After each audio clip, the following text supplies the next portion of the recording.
Hari ini kita akan membahas terkait analisis keputusan. Nanti pada perkuliahan pertama ini kita akan belajar tentang pendekatan sistem, teori keputusan, lingkup, tahapan, dan konsep keputusan.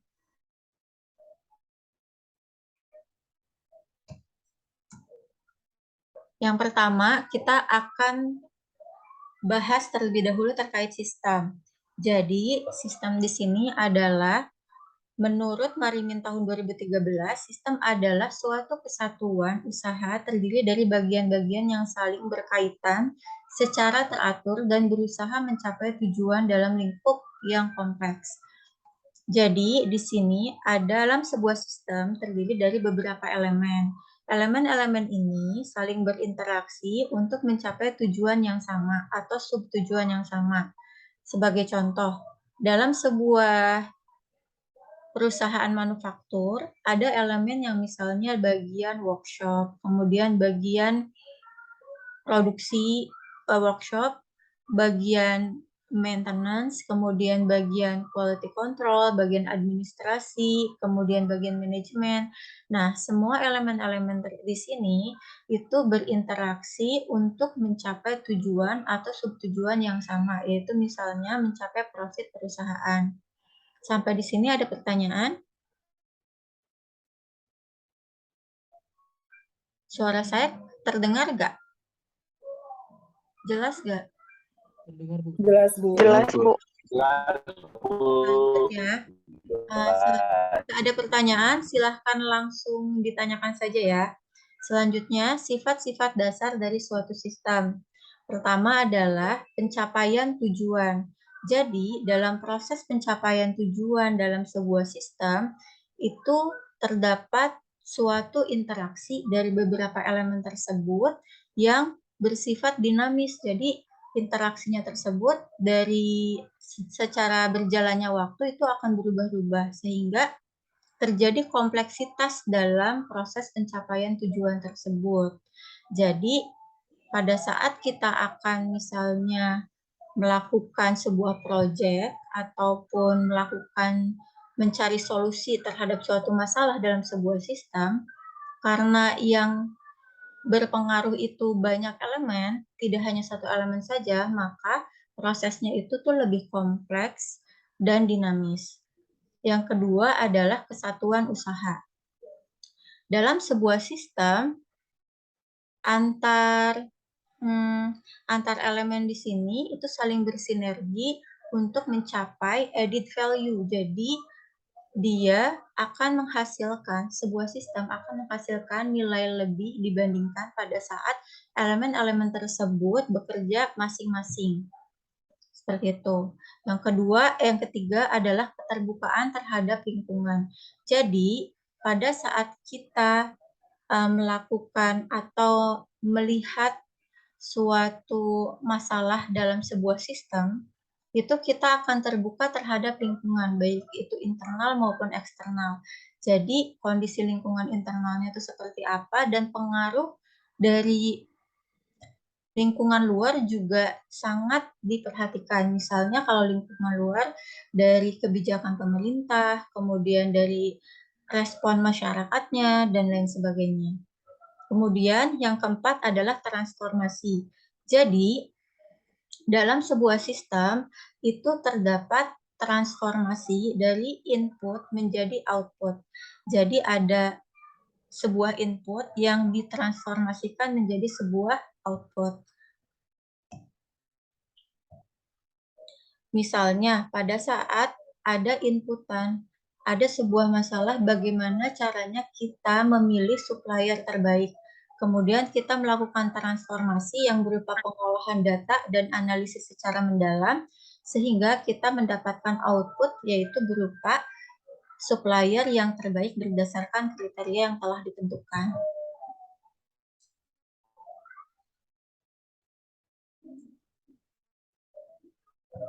Selanjutnya, sifat dasar dari suatu sistem yang selanjutnya adalah hubungan antar bagian. Ini harusnya antar bagian. Jadi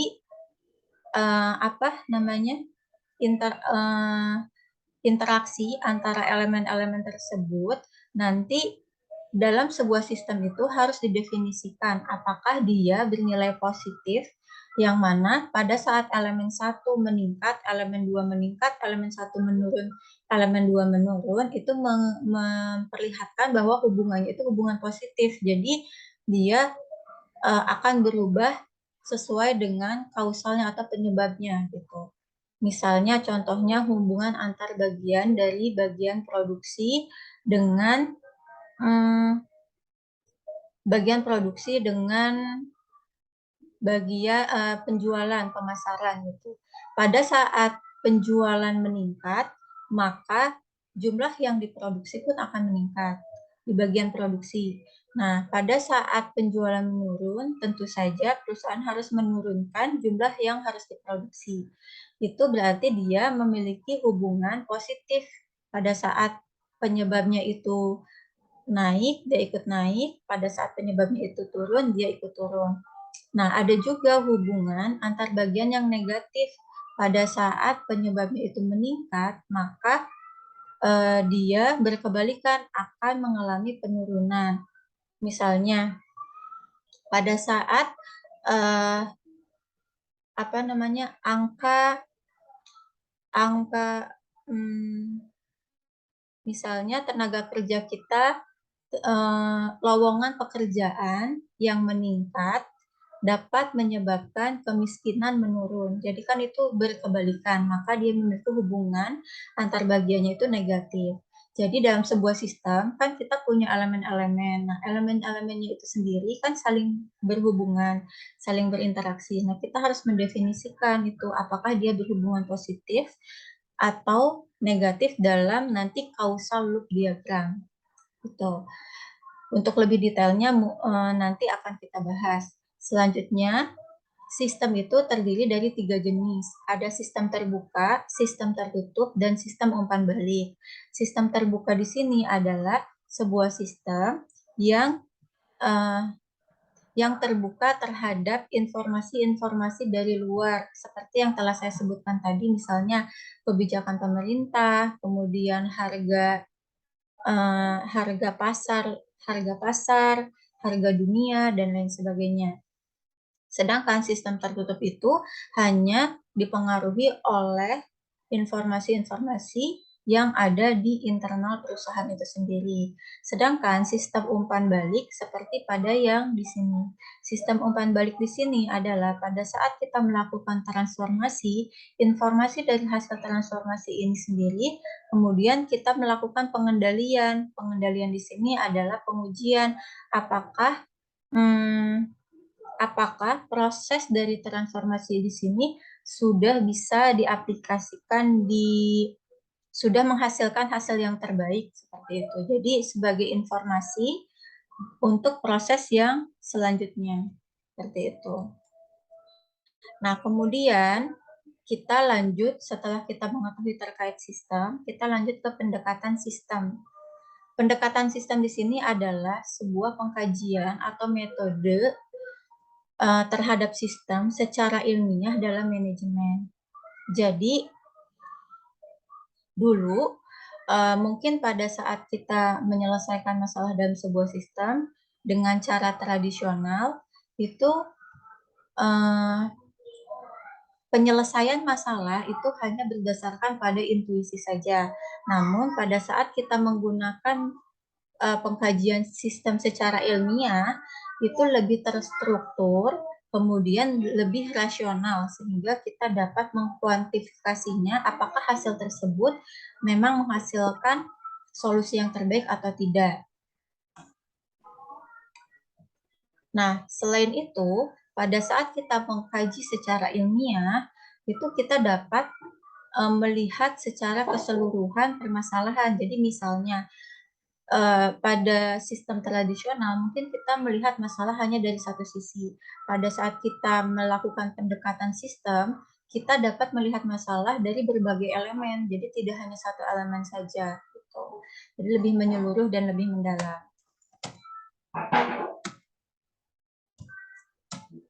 Selanjutnya, bagaimana sih tahapan pendekatan sistem? Langkah pertama adalah analisa. Tahapan analisa analisa pada saat kita breakdown terdiri dari 6 tahapan, yaitu pertama analisa kebutuhan.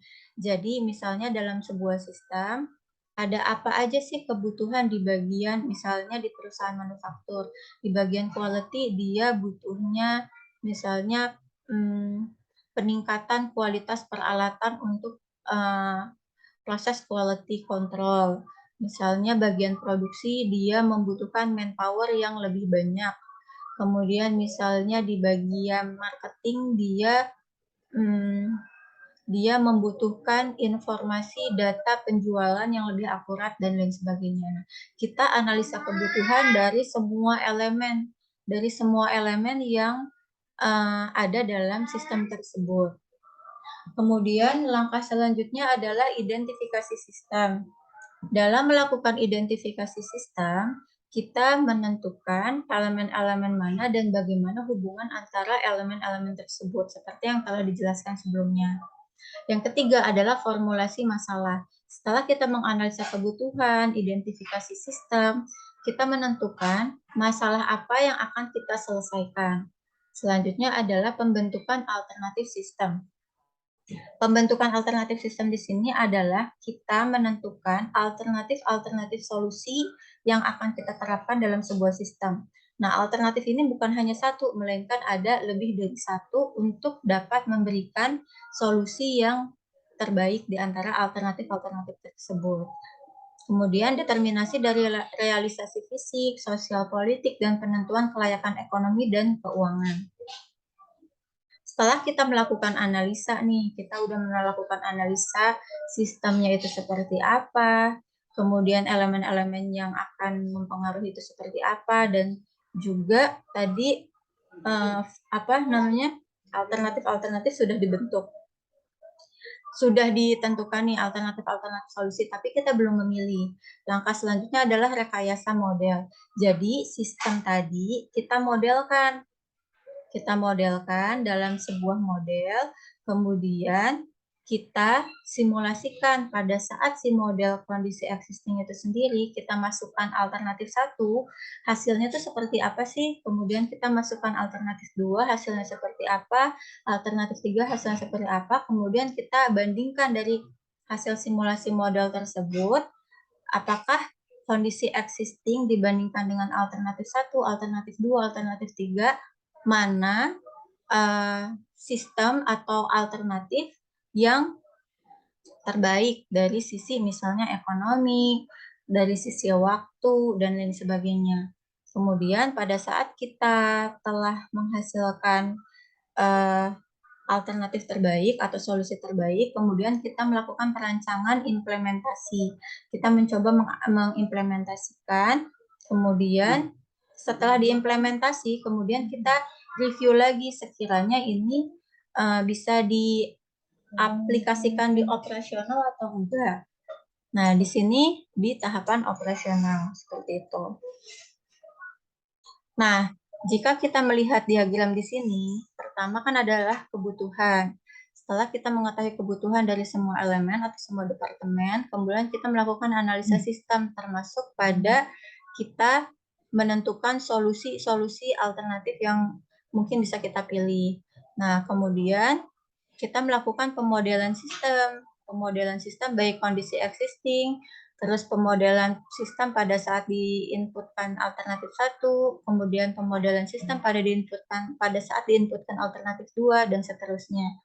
Nah, kemudian setelah model itu diuji dan terverifikasi dan valid, kemudian kita kan dapat tahu nih hasil model yang paling optimum itu yang mana sih sebetulnya. Dari misalnya yang terbaik itu adalah alternatif 2, maka kita coba rancang bangun implementasi. Pada saat selesai rancang bangun implementasi, kita punya spesifikasi sistem detail, coba kita implementasikan. Jika sudah sesuai, kita coba masukkan ke operasi gitu. Nah, selanjutnya adalah contoh penyelesaian masalah dengan pendekatan sistem. Ini contohnya, kalau tadi kan tahapannya. Misalnya, ada sebuah sistem pendekatan sistem dalam sistem pendukung keputusan rantai pasok hortikultura dengan tahapan sebagai berikut. Tadi kan analisa kebutuhan nih. Nah, analisa kebutuhan dari berbagai elemen. Di sini elemennya ada petani. Petani, peningkatan pendapatan, kemudahan dalam kemitraan tani. Kemudian perusahaan dia butuhnya kestabilan harga, standarisasi produk. Konsumen dia butuhnya harga stabil, kualitas tinggi. Pemerintah butuhnya stabilitas harga pasar. Nah, kemudian kita melakukan identifikasi sistem. Identifikasi sistem itu kita menentukan elemen-elemen di sini. Kita menentukan variabel-variabel yang saling berpengaruh, kemudian kita menentukan hubungannya, hubungan apakah dia bernilai positif atau negatif, misalnya di sini. Misalnya teknologi pasca panen akan bernilai positif pada kualitas produk. Pada saat teknologi meningkat, kualitas produk tentu meningkat. Pada saat teknologi menurun, kualitas produk juga menurun. Berarti dia bernilai positif. Dan seterusnya. Kemudian kita melakukan formulasi masalah. Berdasarkan pada kausal loop di atas, misal pendapatan daerah menurun, maka akan linear menurunkan juga kesejahteraan petani. Nah, bagaimana sih caranya kita, misalnya kita mau fokus ke bagaimana caranya menurunkan, misal pendapatan daerah menurun, bagaimana cara menyelesaikannya, itu formulasi masalahnya. Selanjutnya, pembentukan alternatif sistem. Misalnya, alternatif 1, investasi di bidang teknologi. Alternatif 2, penerapan quality control produksi. Nah, kita melakukan rekayasa model. Rekayasa modelnya adalah kita membuat model. Kalian udah belajar pro model belum? Sudah, Bu. Udah. Nah, kan misalnya di pro model juga kan kita melakukan pemodelan ya. Pemodelan sistem, misalnya berjalannya sebuah proses gitu dalam sebuah sistem. Nah, pada saat kita inputkan, misalnya kita menginputkan atau merubah sebuah sistem dalam model tersebut menggunakan alternatif 1, misalnya gitu, investasi di bidang teknologi. Kemudian alternatif 2, penerapan quality control produksi. Kalau pro model mungkin tidak bisa menggambarkan untuk kasus yang ini. Ini maksudnya salah satu tools untuk melakukan pemodelan itu adalah pro model gitu. Tapi ada tools-tools yang lain. Nah, kemudian nanti kita lihat dari hasil rekayasa model tersebut, alternatif mana yang terbaik atau bahkan kondisi existing yang lebih baik dibandingkan dengan alternatif 1 atau alternatif 2. Kemudian kita lakukan rancang bangun implementasi, dan operasional. Nah, tadi kan kita udah belajar tentang sistem dan pendekatan sistem. Kemudian kita lanjut ke teori keputusan. Zaman dulu, atau zaman sekarang juga masih banyak lah untuk hal sederhana kita melakukan pengambilan keputusan menggunakan metode tradisional itu berdasarkan intuisi aja, berdasarkan pola pikir kita, kecerdasan kita, persepsi kita, referensi yang kita punya, dan kita melakukan pengambilan keputusan berdasarkan logika intuisi kita. Tapi ada kondisi-kondisi yang kita harus melakukan analisis lebih mendalam dalam pengambilan keputusan.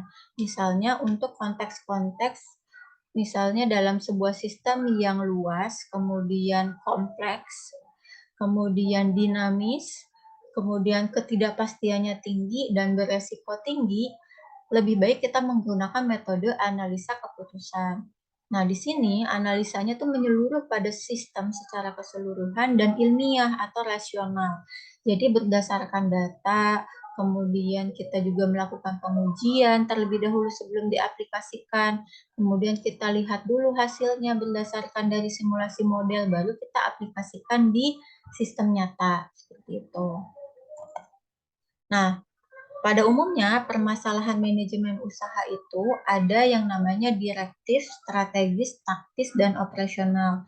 Nah, bedanya ini adalah direktif itu jangka panjang, kemudian lingkungannya itu dinamis dan probabilistik intuitif. Kemudian sifatnya arahan-arahan strategis yang kadang bersifat intuitif.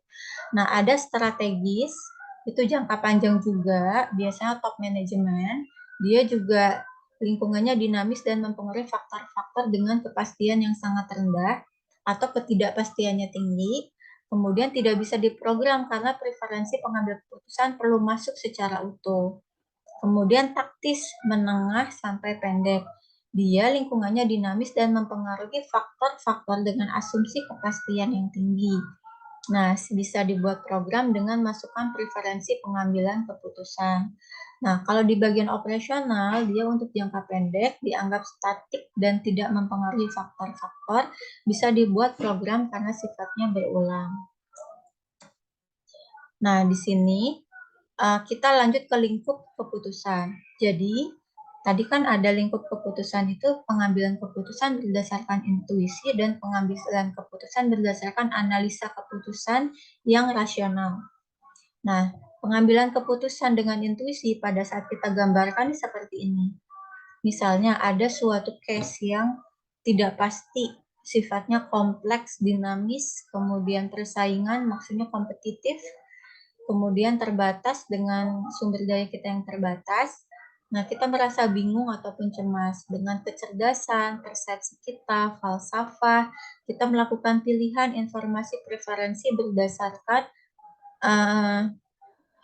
pada logika yang kita miliki atau berdasarkan intuisi, sehingga kita menghasilkan sebuah keputusan.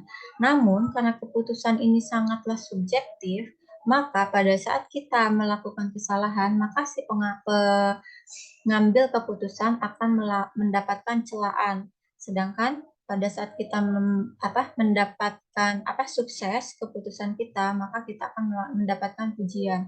Nah, ini tuh sangatlah subjektif. Sedangkan dan tidak dapat diukur atau tidak dapat diukur dibandingkan dengan pengambilan keputusan dengan analisa keputusan. Nah, kalau ini adalah gambaran pengambilan keputusan dengan analisa keputusan. Bedanya adalah di sini pada saat kita dengan menggunakan kecerdasan kita, persepsi, falsafah, kita membuat pilihan, informasi, preferensi itu berdasarkan pada pengkajian secara ilmiah dengan kita membuat alternatif-alternatif, penetapan kemungkinan, struktur modelnya, penetapan nilai, waktu, dan resiko. Sehingga dengan logika yang kita miliki, dengan data yang ada di sini, kita dapat bisa mengambil sebuah keputusan yang rasional dan berdasarkan pada analisa yang mendalam. Seperti itu. Selanjutnya, tadi kan lingkup keputusan, sekarang tahapan keputusan. Di sini adalah gambar siklus data, informasi, keputusan, dan aksi. Sebetulnya ini sudah saya jelaskan. Misalnya di sini ada sebuah data yang akan dijadikan sebagai informasi untuk membuat alternatif keputusan. Nah, alternatif keputusan di sini kemudian kita akan membuat sebuah keputusan dan diaplikasikan menjadi sebuah aksi. Nah, keputusan di sini ada yang tanpa pengujian, ada yang dengan pengujian. Jadi ada yang tanpa pengujian langsung diaplikasikan sebagai aksi, ada yang dengan pengujian yaitu dengan melakukan simulasi terlebih dahulu terhadap sebuah model seperti itu. Dan melakukan monitoring dan evaluasi terhadap semua prosesnya. Nah, kemudian gambar langkah-langkah siklus analisa keputusan rasional nih. Pertama kan ada informasi awal, kemudian kita membuat rumusan alternatif-alternatif dan kriteria-kriteria untuk membuat penilaian terhadap alternatif-alternatif yang telah kita buat. Nah, langkah selanjutnya adalah kita melakukan penetapan nilai dan variasinya. Jadi dari alternatif ini kita uji mana yang memiliki nilai yang sesuai dengan kriteria yang kita harapkan. Kemudian kita masuk ke tahap informasional karena ini dijadikan sebagai sebuah informasi dalam proses pengambilan keputusan. Nah, nanti dari pengambilan keputusan ini dijadikan sebagai informasi baru untuk tahap deterministik selanjutnya. Seperti itu, ya. Nah, yang terakhir adalah komponen keputusan. Jadi, komponen keputusan di sini yang pertama adalah alternatif keputusan. Jadi, alternatif keputusan itu tuh lebih dari satu karena kita pengen kan punya punya sebuah solusi yang ada pilihannya sehingga kita dapat memperoleh solusi yang lebih baik gitu. Karena ada pilihan itu sendiri. Contoh, diperlukan supplier bahan baku untuk proses produksi yang dipilih dari 3 supplier yang memungkinkan. Jadi kita pilihnya 3 supplier, nggak satu supplier aja yang dijadikan alternatif keputusan gitu. Terus kriteria keputusannya. Nah, setelah punya alternatif keputusan, kita menentukan kriteria. Kalau kita mau menilai si 3 supplier ini kriterianya apa aja. Kalau di sini misalnya delivery time-nya, dari harganya, dari quality-nya. Nah, kemudian baru kita bikin bobot kriteria. Kalau misalnya bobot itu dari 0 sampai 1, delivery time misalnya lebih, menurut manajemen delivery time itu paling penting karena produknya itu, produk yang dia produksi itu adalah produk-produk yang urgent gitu. Jadi bobotnya misalnya 0,5, kalau harga 0,3, quality 0,2 seperti itu. Itu bobot kriteria. Kemudian kita membuat model dari alternatif-alternatif tersebut. Kemudian kita membuat struktur keputusan. Struktur keputusan itu bisa, kalau di sini ada 2 contoh, adalah matriks keputusan, ada hierarki keputusan. Kalau di sini contoh tadi supplier A, B, dan C, kemudian kita bikin kriterianya tepat waktu, continuous, tepat jumlah. Ini kalau ini beda ya sama yang saya contohkan di awal. Nah, misalnya si pemasok A punya nilai 4, pemasok B 4 dinilai tepat waktu dan seterusnya. Tapi nanti biasanya kita kalikan lagi dengan bobot-bobot masing-masing dari setiap kriteria ini untuk menentukan pemasok mana yang lebih baik. Tuh. Kemudian hierarki keputusan. Seperti ini ya, ada goalnya, kemudian kriterianya, serta alternatifnya. Nah, kemudian nanti ada model perhitungannya dan tipe pengambilan keputusan. Seperti itu ya.